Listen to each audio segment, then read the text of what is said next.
Hi Fire Signs, Aries, Leo, and Sagittarius. Welcome po sa ating channel. At ito ay inyong Daily Gabay Tarot Love Reading for July 9, 2024. So this is all about love. Para po ito sa lahat ng single, kay crush, sa may relasyon, buhay mag-asawa, friends and family connection. Please be reminded, kung naka-resonate kayo, comment down. Kung hindi kayo naka-resonate, ibigay niyo po sa iba kasi channel reading po ito. And please like, subscribe, and click bell button for notification para updated po kayo sa daily tarot love reading natin. Maraming salamat po. This is for you, Aries, Leo, and Sagittarius. Ngayon, July 9, 2024. So kung may narinig kayong ingay ha, may construction pa sa kabilang bahay. Pasensya na po sa ingay. Tapos, concentrate kayo, focus kayo sa reading natin ngayon para may makuha kayong mensahe.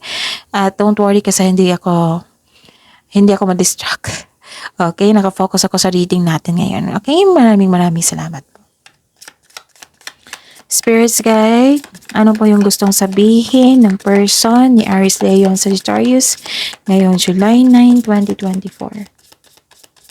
I need 3 cards po. I fell in love the moment I saw you.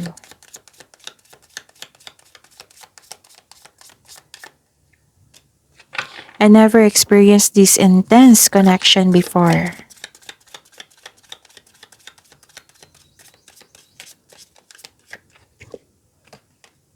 We both require a period of healing.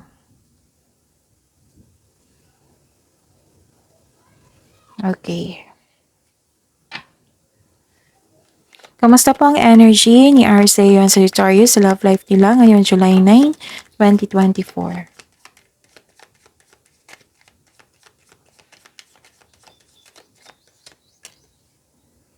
The clarification po sa card na ito. This is your energy.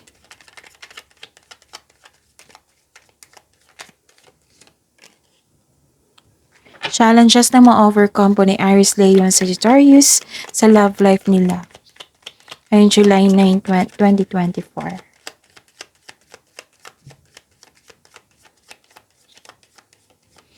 And the clarification of this card po. Okay, lumabas agad. Kamusta po ang feelings ng person ni Aries, Leo, and Sagittarius ngayong July 9, 2024?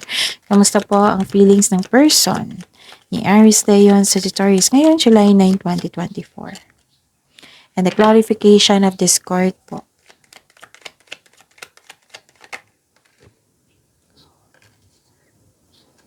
Okay. Hindi kayo makamove on dito sa mga nangyari kasi nasaktan kayo. Pwede din mismo siya.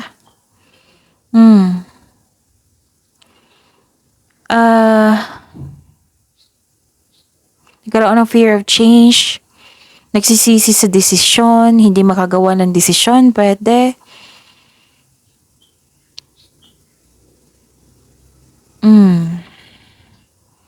Nahirapan ka sa pag-move on talaga dito.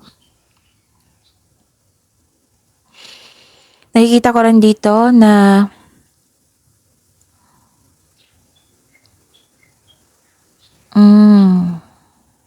sa mga single dito ha, may parating sa inyong bagong tao which is stable na sa buhay. Sa mga may relasyon dito, okay, matured enough na your energy is matured enough na kayo sa buhay. Babala lang po sa ego clashing ha. Nakikita ko dito. And ano yung challenges nyo ngayon na ma-overcome? Ma-overcome ha. Ma-overcome. Okay. Nakikita ko dito na naapektuhan kayo sa chismis. Naging defensive. Nasaktan kayo kasi masakit magsalita itong taong ito. Tapos may nag-stalk sa inyo ngayon. Pwedeng person ito ngayon. Mag-ingat po kasi may nag-stalk po sa inyo. Itong taong ito, I fell in love the moment I saw you. I never experienced this. Kasi in love sa inyo to eh. Pwede din na may masakit sa ulo. May sitwasyon na masakit sa ulo ngayon. May matagas ang ulo na ayaw makinig sa inyo. Hindi madaling kausap. Tapos wag po daw kayo maniwala sa gossip, sa chismis. Nagkaroon dito ng binabalanse nyo dito kasi may gagawin kayong desisyon.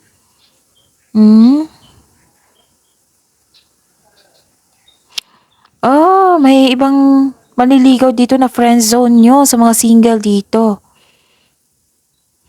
Tapos some of you sa mga relasyon dito, sa mga buhay mag-asawa, nag-iisip ka kung worth it ba magstay. Kasi ilang years, wala pa ring improvement. Kamusta ang feelings sa person mo ngayon, Aries, Leo, and Sagittarius? Nakikita ko dito,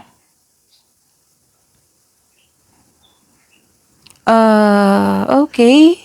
Happy siya ngayon eh. Actually, satisfied na to sa kanyang career and money. Satisfied po siya. Gusto niya magbakasyon, oh. Tapos, kasi feelings niya ito eh. So, satisfied siya. Nakikita ko dito, nagkaroon ng clarity. Okay. Kausapin ka niya ngayon. May masinsinang pag-uusap, oh. Ito yung feelings niya ngayon. Iniisip niya ngayon. Gusto niyang next action. Ini-improve niya yung kanyang communication skills.